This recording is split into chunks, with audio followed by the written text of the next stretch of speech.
Right, opposite coloured bishops, pawns separated by 3 or 4 files, or really just 3 or more files. Pawns separated by 3 files, it either has to be a rook and a central pawn, or a knight and a bishop's pawn, like the one you're looking at on the screen. And that's then sort of 4 cases if we then think about whether the defending side or the attacking side is controlling the promotion square. So you've got like a knight and a bishop's pawn where the defending side is controlling the promotion square. You could have a knight and a bishop's pawn where the attacking side is controlling the promotion square, and then the same too with the rook and the central pawns.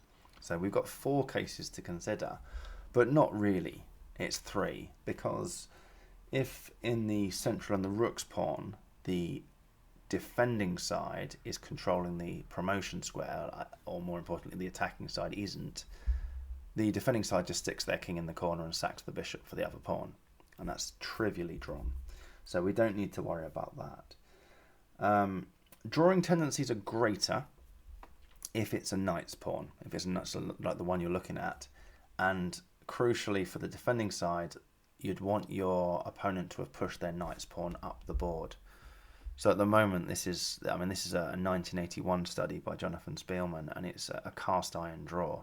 There's very little that black has to do here. There's just one crucial thing. This bishop's controlling this diagonal, so the bishop and the king maintain the zone, as it's called. We've just got to stop the white king coming to g4, and that's it. So if white plays king f3, the crucial move that you must play, or you mess it up, is king g5. Just stop the white king coming to g4, and you're fine. I think if white attempted to go round, I think you can just leave your king on g5 if white carries on to g2. So maybe white come the other way, and you just go back. We've got time for a bishop swinging all the way over if we really need to. I don't think that's particularly necessary. As soon as white's threatening king a7, you've got to have that bishop back on b8. Let's say white plays king a6, just sort of trying to zugzwang you, trying to trick you into moving the bishop would obviously be suicide, and you've got to stop. You can't allow f6, so I think king d6 is okay because you're still hitting the white bishop, and king f6 is also fine. So king back to b6, king back to e7. There's just nothing that white can do, and then the crucial, you've got to play king g5. So that's the draw. What if the defending side was controlling the square before the promotion square? Well, this position with black to play is also a draw, with the same idea. So bishop b7, king g3, king f5.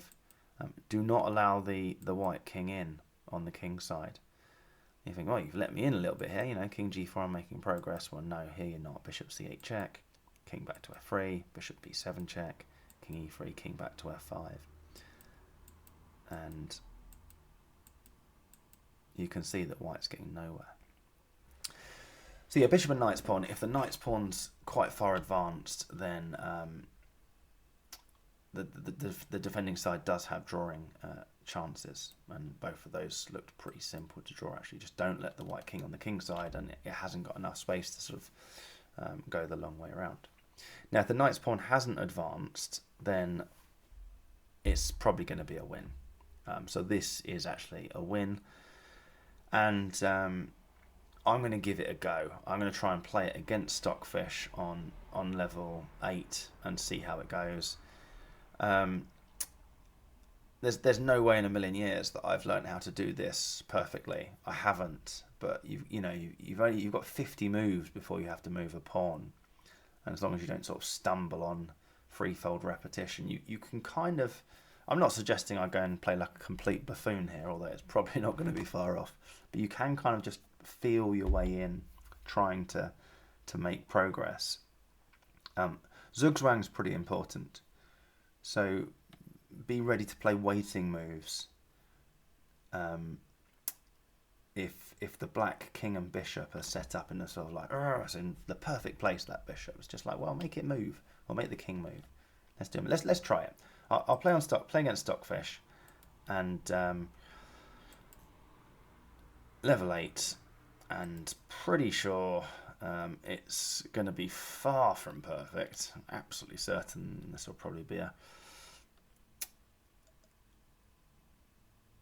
You might be thinking, well, who's this clown playing this? But it is, in a way, that's comforting, because if you can watch me do it, then like anyone can do it, really.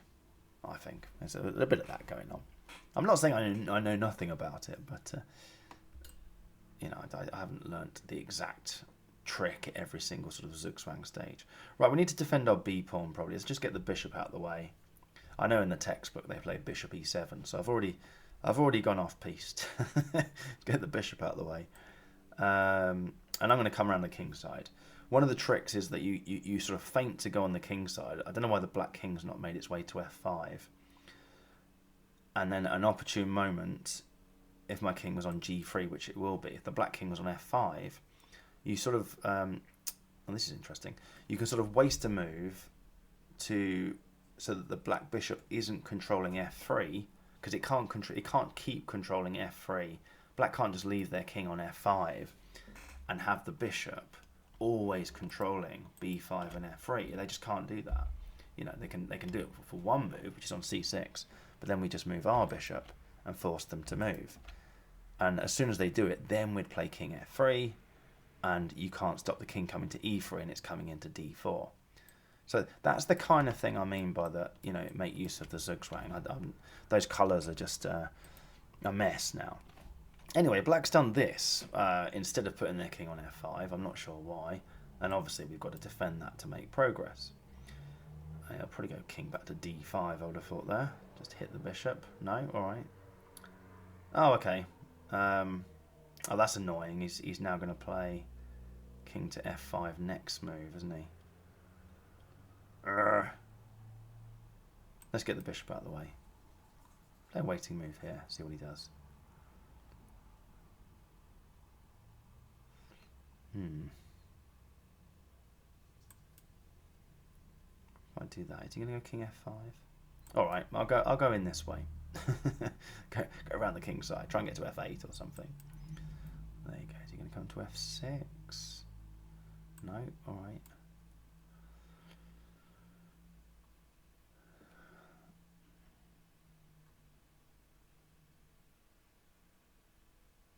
See, that's sort of irritatingly placed, isn't it? But he can't do that and keep the king on f5 if I just play a waiting move. Just can't do it. So let's see what he does next. I'm sure bishop b8's far from being the best move, but you can just sort of fumble your way through this, I think. This has got to be progress. You've got to be damn careful here. I want my king on c5. Obviously, don't cut off the defense of your own f-pawn. That would be unbelievably stupid. And if I play bishop e5, can he do anything to stop king getting to c5? I don't think he can.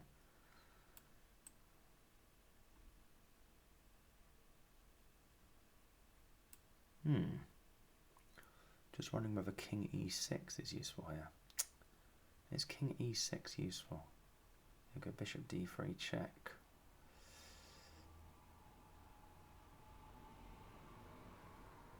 Not check, sorry, just bishop. Well, he might go bishop c4 check actually, or bishop d3. Maybe it's not useful. I'll just come and get the king to c5. Right, now that allows f5.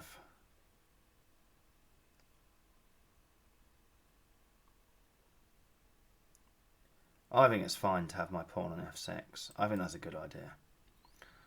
It's not a good idea to have your knight's pawn really far advanced. I know that. We've seen those two positions, but I think it's fine to have your bishop pawn far advanced.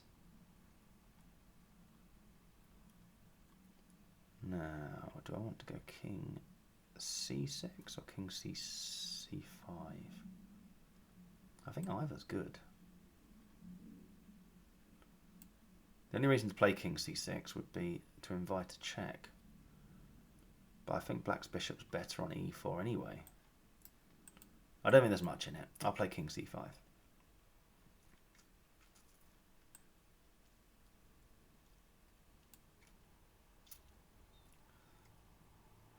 So I feel like this is good. That pawn's gone that way. And now I need to make progress again. And I've got to get my king to G7, I would have thought.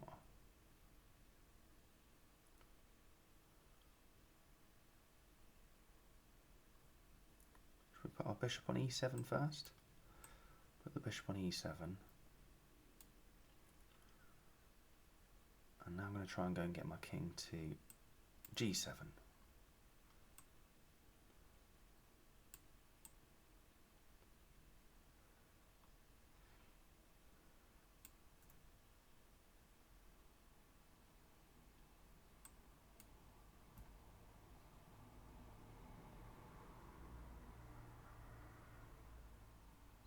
Don't understand that move at all. Got to be careful my B6 pawn doesn't fall. Okay, king G6. Is he going to go king C6? Okay, so I've got to defend the B pawn. King back to D7, I presume. And now I can play king G7, and his bishop is overworked. Oh, it's not just overworked. He's not even got two things on F7. I mean, even if after bishop takes F7, his king was guarding it, then I could play B7. Not here. I won't play B7 here. I'm just take the bishop. So that's a win. And you know, as I said, it wasn't. That was far from perfect. I'm sure. I mean, that's move 33. It's clearly gone. So I just sort of stopped that. But like I say, you know, if I can sort of stumble my way through it or fumble my way through it, then I think we all can. Bishop and knight's pawn to win, as long as the knight's pawn's not too far advanced. Just sort of try and make progress one stage at a time, and use the trick of always thinking about if your opponent's pieces are sort of in good places, try and lose a move so that they've got to move it into a less favourable place. I mean, you saw me trying to do that. I'm sure it wasn't always perfect, but maybe occasionally it was good what I did. I did something right, just being Stockfish on level 8. So I'll resign that anyway, just to get rid of it. Let's go back to the other positions. Right, so that's bishop and knight's pawn.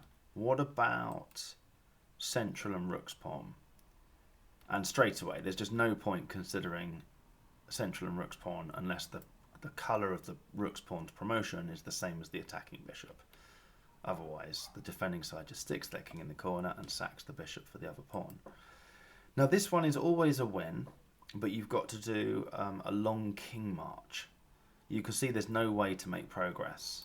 Over on the king side, the bishop controls that diagonal, and with just a few reasonably sensible moves, the black king can stop your king from going anywhere. You can come all the way down to c4. I'm about to play Stockfish again for the same sorts of reasons. I played that previous position, and this is the one that's in the Book of Jesus. You know, goes through the text, and there's about 4 or 5 different zugzwangs that you need to encounter en route. Let's see if Stockfish sort of makes me play it textbook or does something. Well, it's Stockfish, isn't it? We don't know what it's going to do. I doubt it'll be like the textbook, but we'll see. I'm gonna march my king all the way around to the all the way around the queen's side. I'm going to just keep going. But every given bit that you try to get through, the defending side can plonk up a temporary blockade, but it is temporary because you just play a waiting move. So let's go for it. King f4. I'm just going to come all the way around to the queen side. There's no point doing anything on the king side. It's a complete blockade. And they'll probably play king c4 here. Good. Right, so I have to come all the way down to c1. That's a nothing move. So the first thing you can do here is bishop c2, just to stop me. Oh. Well, I thought he was going to go bishop c2, just to stop me going to a4. I don't know why he's done that. I don't think it was a particularly difficult temporary blockade. You just moved the bishop and it would have been fine. But that was the first zugzwangs. Anyway, so we go king b4. King there, king a5. Now he's going to stop me going to a6. Or maybe he can't actually. So again, it would have been better if somehow Stockfish had set it up so it was that last position with with white to move, sorry, because then I would have had to sort of lose a move. So now I'm at a6. Important in all of this, by the way, is that black can sort of never move their king too far away from d5. Because you just push the pawn. So let's go b8. Now I'm threatening to go to c8. Is he finally going to set up a temporary blockade on bishop f5? Okay, cool. I'm pleased Stockfish is doing something that allows me to hopefully demonstrate. So this is a temporary blockade. This bishop is brilliantly placed, and the black king is guarding d5. If I just play any old waiting move,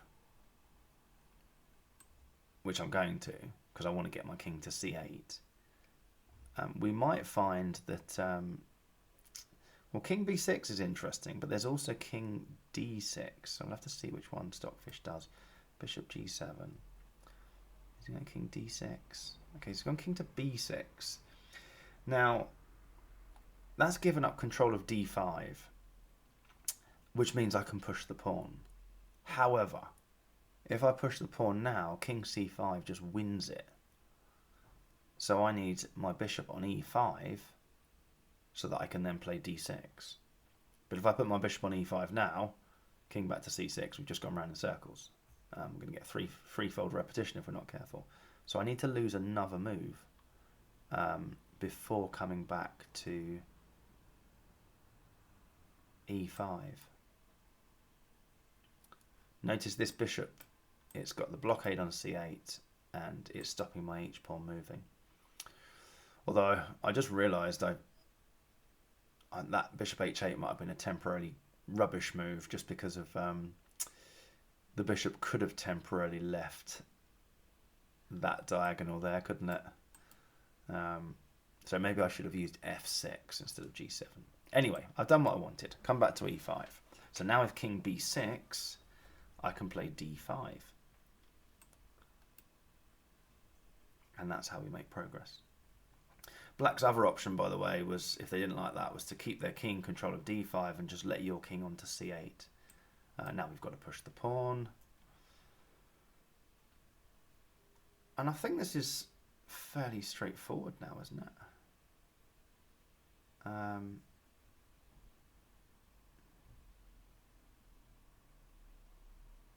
Let's just get the bishop out the way.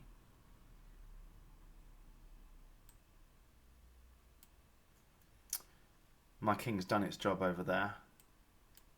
And now I've got to try and get it through over here somehow. Let's come round here.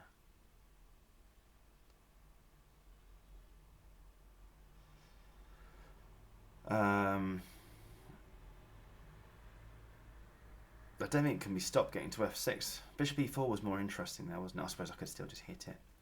So king d5, the king's coming to f6. Is there anything interesting left to show? I feel like this was easier than it should have been. Just check my d pawn's defended before I move this. Yeah, this is over. That was a lot easier than I was expecting it to be. I feel like there should have been more zugzwangs there, more sort of temporary blockades, but it's the same idea on each one of them. So yeah, I'll resign that, and we'll get back to the position. Okay, next. So this is a game from 1980. It's black to play. White is Jan Timman, no less, and black's some guy called Neto, who I'm sure I should have heard of but haven't. He's obviously a very strong player because he's about to draw with Jan Timman, but it's black to play and try and secure the draw. Black has lots of drawing moves here, but there's one that we should probably just sort of see. well, we can use our knowledge from this video to hopefully work out, yeah, that's a draw, and which is what Jan Timman's opponent did. And he just took the bishop. He just took it and said, yep, I know that's a draw. I mean, he didn't have to do that. There were other drawing moves, but White played king e5, which is an odd move. You might expect king f6, which is clearly trying to get into e7, but then Black just maintains the zone. I mean, this is the same position we've already seen. So we saw king e5. Black played bishop a2. Timman tried to come around with his king. And then this is the crucial bit. You've got to stop king b4, just like we had to stop king g4 in what was the mirror position where we went through this.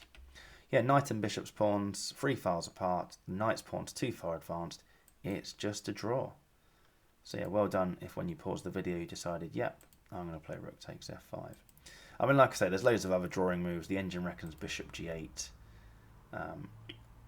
If White tries to get out of that pin, I mean, we can still do it now. We can still play rook takes f5, but we can also play rook g1 check, king f6. I guess rook back to f1, and it's a fairly clear draw anyway. But yeah, Neto, I don't know if I'm saying his name correctly. He just took the bishop, and it was a draw using his knowledge of opposite colour bishops 3 files apart. I wonder if in the original position whether he just sort of knew it off by heart, or whether he did a little bit calculate it as well, whether he could, he just recognised it as one of those ones where he can maybe maintain the zone and just briefly looked at it and decided it. Who knows? Right, next. Black to play. Pause the video. What would you do?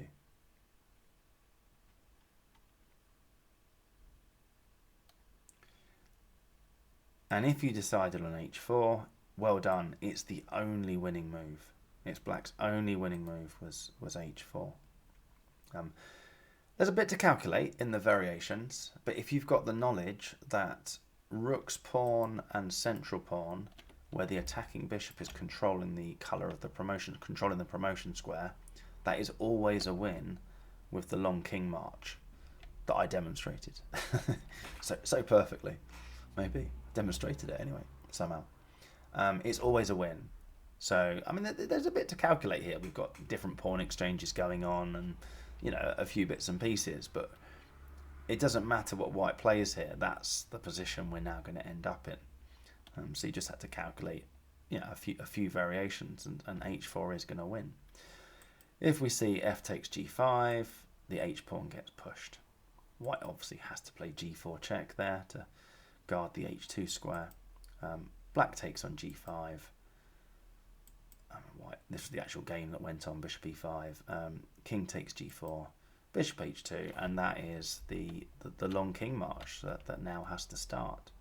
It's quite interesting watching the engine evaluation of this, actually, just to show you how far away that long king march is. This position apparently is minus 8.4, which is obviously completely over, complete win for Black. But without even making a move, Black loses their win. After bishop e5, it now goes down to minus a half. Okay, Black takes the pawn, and then it becomes minus 3. So I mean, the engine just doesn't know what's going on with this position, because they haven't worked out the long king march with all the various zugzwangs that need, all the temporary blockades that need sorting out en route. So yeah, I mean, that's not the only thing you had to calculate. The knowledge of rook and central pawn 3 files apart is always a win is going to be damn useful in knowing that you can play h4 to win this. But you still had to calculate other stuff. That was f takes g5. What about g takes h4?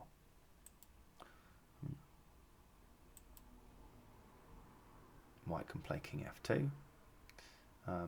You've got a chance to mess this up here, by the way. You can play h3. King g3. This is now a draw.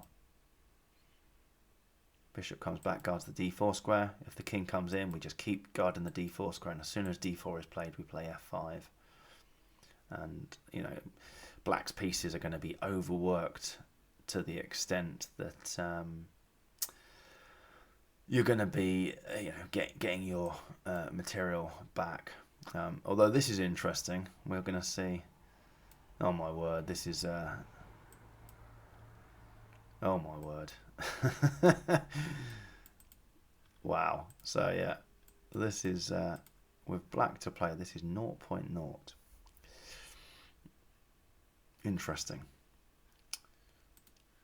But you don't want to play h3. You play king g4. White pushes the f-pawn because they need to release their bishops, control of h2, and we get to exactly the same position. It's going to be the long king march.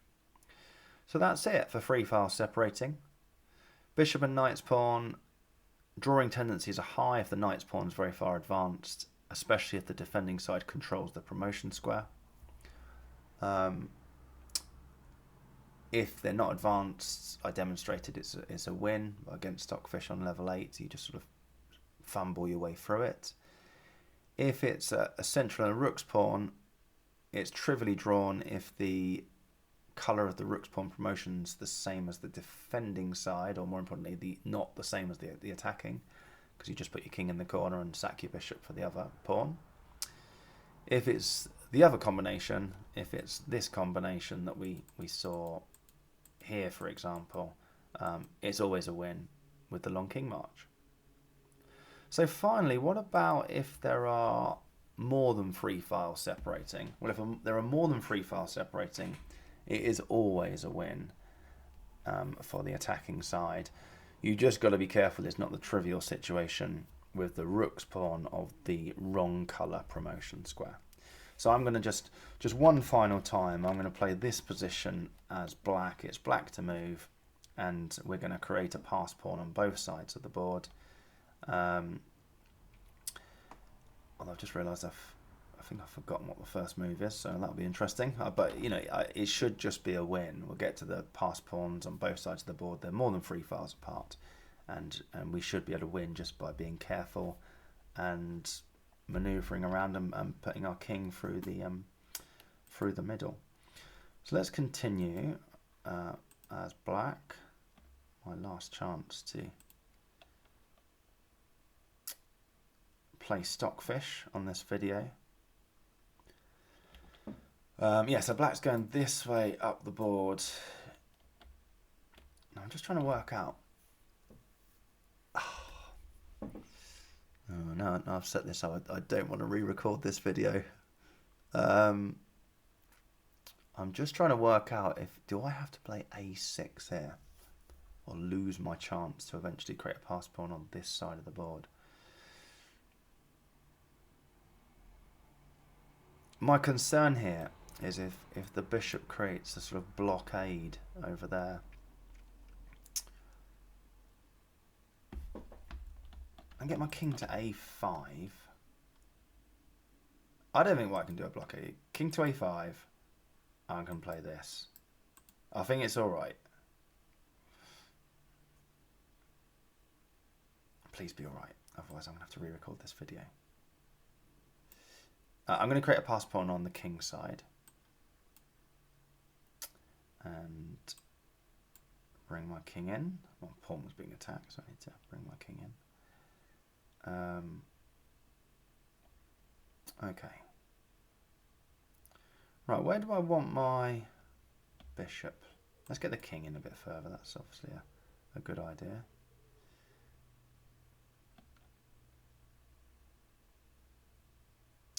Now, do I want my bishop supporting the pawn from e1 or from back here somewhere?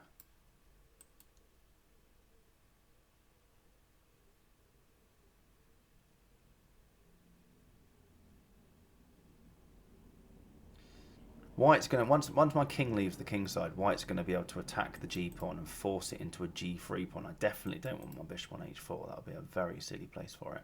But could it sit quite happily on f2, where they just sort of defend each other? The white king's going to be on f3. My concern is that white somehow does a bit of dual purpose with their king, where they can keep an eye on g2, but also somehow do something useful over there. Does it matter if they swap? They must be able to set up a swap of the king and bishop as well at some point. I don't think it matters. I'm just going to bring my bishop back to c7 and see what white does. Nothing. White does nothing. Right. Now my king on a5. Being careful that my g pawn is... I don't think there's any reason not to put it on g3 thinking about it, but as soon as it gets attacked I have to put it on g3. That is a very strange move.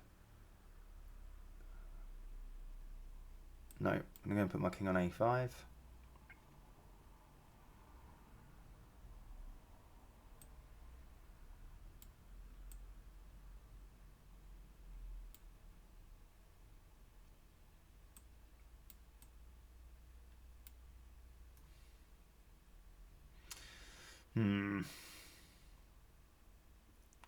This is the multi-purpose stuff I was worried about. Go on, have that to think about. You stay there. You stay there, Mr. King. I think it's just too far away for the dual purpose to do anything of any use at all. Now, can I play a6 there? Do I need to worry about bishop b7? Not really. King takes a4. I can play a6 there.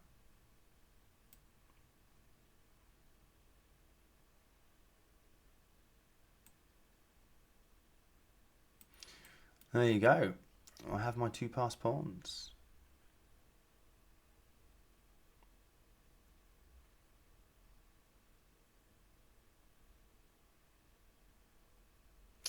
Do I want to go king a3 or king c5? If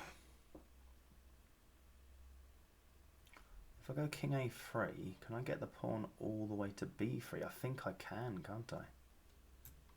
Because bishop takes b3 gets met by g2. So king a3. b4. I mean, it says in the Book of Jesus that this is easy because the king just goes in between the pawns, which I'm not demonstrating here. But b3, I could have played b3 even if the king was guarding it, because after bishop takes b3 I had g2. Let's control b2.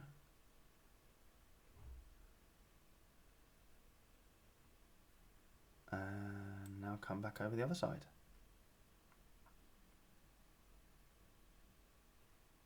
Being careful, careful, careful, careful.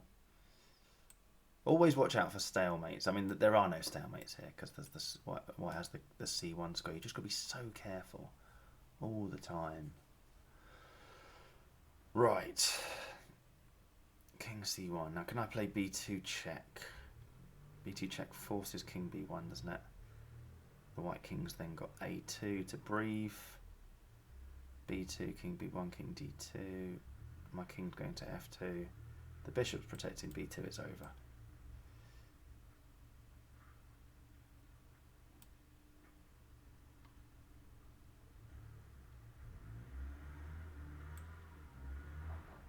Oh, my computer's decided to break.